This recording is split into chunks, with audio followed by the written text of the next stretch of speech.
lagi dengan Master Mouse. Kali ini Master Mouse akan membacakan beberapa ayat Al-Quran yang begitu menyentuh yang membuat Master Mouse ingin berbagi dengan para sobat semua. Mudah-mudahan ayat ini mampu mencerahkan dan isi dari ayat tersebut dapat direnungkan sebagai pembelajaran sekaligus sebagai peringatan. Ancaman Allah Subhanahu wa Ta'ala kepada orang-orang kafir dan pengaruh harta benda duniawi. Sebelumnya, tahukah sobat siapa yang dimaksud dengan orang-orang kafir? Orang-orang kafir adalah orang-orang yang tidak mengimani Allah sebagai Tuhan mereka dan menolak apa-apa yang datang dari Allah sebagai bukti mengimani Allah. Apalah arti dari mengimani dan meyakini Tuhan itu Allah jika menolak apa-apa yang datang dari Allah?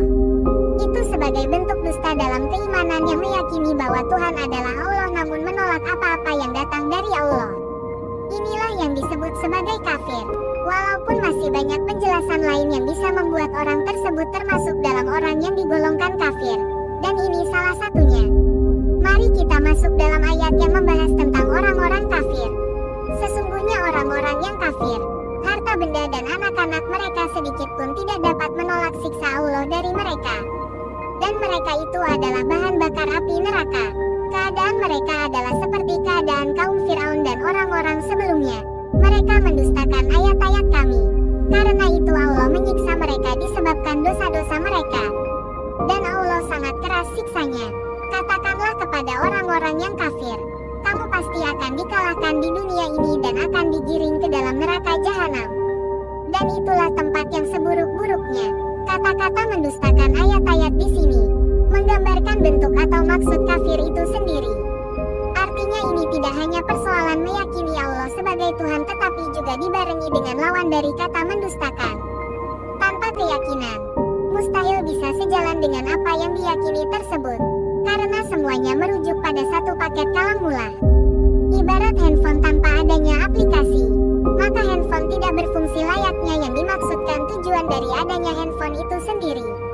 Begitu juga dengan turunnya ayat-ayat Allah. Satu ayat yang dihilangkan atau diabaikan maka itu sama saja sebagai bentuk mendustakan ayat-ayat Allah. Sesungguhnya telah ada tanda bagi kamu pada dua golongan yang bertemu bertempur. Segolongan berperang di jalan Allah dan segolongan yang lain kafir, yang dengan mata kepala melihat seakan-akan orang-orang muslimin dua kali jumlah mereka. Allah menguatkan dengan bantuannya siapa yang dikehendakinya. Sesungguhnya pada yang demikian itu terdapat pelajaran bagi orang-orang yang mempunyai mata hati. Dijadikan indah pada pandangan manusia kecintaan kepada apa-apa yang diingini, yaitu wanita-wanita, anak-anak, harta yang banyak dari jenis emas, perak, kuda pilihan, binatang-binatang ternak, dan sawah ladang. Itulah kesenangan hidup di dunia, dan di sisi Allah lah tempat kembali yang baik, surga. Itulah ayat-ayat yang berbicara mengenai orang-orang kafir. Ali Imran ayat 11-14. Sekarang kita akan masuk ke ayat yang berbicara tentang keesaan Allah dan keadilannya. Allah menyatakan bahwasanya tidak ada Tuhan melainkan Dia, yang menegakkan keadilan. Para malaikat dan orang-orang berilmu juga menyatakan yang demikian itu. Tidak ada Tuhan melainkan Dia, yang maha perkasa lagi maha bijaksana. Sesungguhnya agama yang diridai di sisi Allah hanyalah Islam. Tiada berselisih orang-orang yang telah diberi Alkitab kecuali sesudah datang pengetahuan kepada mereka karena kedengkian yang ada di antara mereka. Barang siapa yang kafir terhadap ayat-ayat Allah, maka sesungguhnya Allah sangat cepat hisapnya.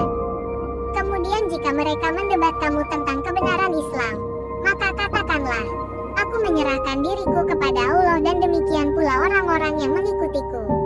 Dan katakanlah pada orang-orang yang telah diberi Alkitab dan kepada orang-orang yang ummi, apakah kamu mau masuk Islam? Jika mereka masuk Islam, sesungguhnya mereka telah mendapat petunjuk. Dan jika mereka berpaling, maka kewajiban kamu hanyalah menyampaikan ayat-ayat Allah. Dan Allah maha melihat akan hamba-hambanya. Sedikit penjelasan apa itu Alkitab. Alkitab adalah kitab-kitab yang diturunkan sebelum Al-Quran yang dibawa oleh nabi-nabi sebelumnya. Sedangkan ummi adalah orang yang tidak bisa baca tulis atau orang-orang di masa lalu yang belum mengenal baca tulis. Sedangkan menurut sebagian ahli tafsir orang yang tidak diberi Alkitab, yaitu mereka yang hidup sebagai pengikut Alkitab atau orang biasa pada umumnya. Jika dikaitkan dengan zaman sekarang ayat ini merujuk pada mereka yang belum mengenal Al-Quran dari kalangan awam dan pada mereka yang masih berpegang pada kitab-kitab sebelumnya, yang mereka diajak untuk masuk Islam. Demikian pembahasan kita hari ini mengenai orang-orang kafir dan kaitannya dengan keesaan Allah yang dilanjutkan pada ayat 18-20. Mudah-mudahan bermanfaat.